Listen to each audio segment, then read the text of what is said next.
အဲ့ဒါနောက်ကနေပြီးတော့ပြည့်စေကဗုဒ္ဓရဲ့နောက်ကနေလိုက်ပြီးတော့တလန်းလို့မူးရင်လည်းကိုယ့်ရင်ကိုပြန်မအိပ်ဘူးအဲ့ဒါပြည့်စေကဗုဒ္ဓနောက်ကနေလိုက်ပြီးတော့အဲ့ဒီဆွတ်ဆွဲခဲ့တာတဲ့ပြည့်စေကဗုဒ္ဓကတော့ဘာတစ်ခုမှမပြောဘူးပရိသတ်ရေဘာတစ်ခုမှမပြောဘူးသူကသူအဲ့ဒါတလန်းလုံးလိုက်ပြီးတော့ဒုတ်သီလမရှိတဲ့ပုဂ္ဂိုလ်ပါပဘိက္ခုမကောင်းတာကျင့်နေတဲ့ပုဂ္ဂိုလ်ပါပဓမ္မောကာမဘောဂီကာမဂုဏ်တွေခံစားနေတဲ့ပုဂ္ဂိုလ်လို့အဲ့ဒီလိုဘုန်းကြီးတို့ဘုရားလောင်းတော်မူနာလိဝစီကမဆောင်ထိန်ပဲနဲ့မူရိုးနဲ့ပြည့်စေကဗုဒ္ဓကိုဆွတ်ဆွဲတယ်တဲ့ဒါမြင်ရင်ဘုန်းကြီးတို့ပိယသရဲ့အဲ့ဒီကံကိုဘာကံလို့ခေါ်မလို့ဆိုဝစီကံအဲ့ဒါဘာကံလဲဝစီကံစာပေရှိပါတယ်ဝစီဗေဒထိတိုင်းရှာတယ်ဗါတဲ့လေထိတာပဲဘုရားဖြစ်တော့ဒါဖြင့်အဲ့ဒီဝစီကံကဘာဖြစ်လို့ဒီလောက်တောင်နှုတ်သွဲရှာသွဲအာသွဲဖြစ်နေတာတော့ဆိုရင်ဘုန်းကြီးတို့ပိယသရဲ့အဲ့ဒါအရက်တောက်ထားလို့ဘာဖြစ်လို့လဲတချို့ပြောတယ်မို့လားမင်းကွာရဲစေးလေးတင်ပြီးလိုက်ပြောရတယ်တဲ့ရဲစေးလေးတင်ဆိုရဲစေးကဘာတော့ဆိုတော့အရက်တောက်တာဘာတောက်တာလဲ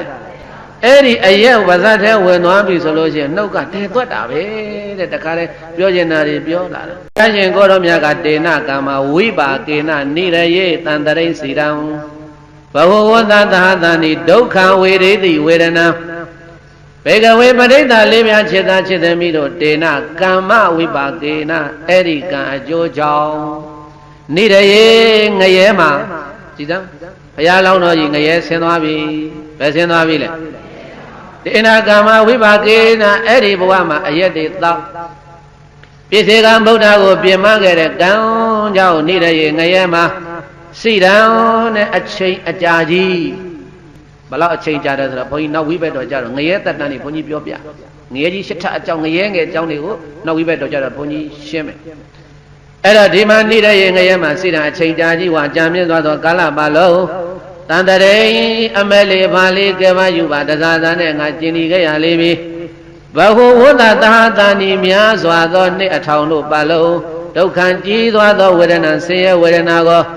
ဝေရတိငါဖယားရှင်ကိုရောမြတ်ခံစားခဲ့ဘူးပါပေမည်လို့ဘဂဝါဘုံတော်၆စုအောင်လံထိုးဖြစ်တော်မူသောဘုရားရှင်ကိုရောမြတ်က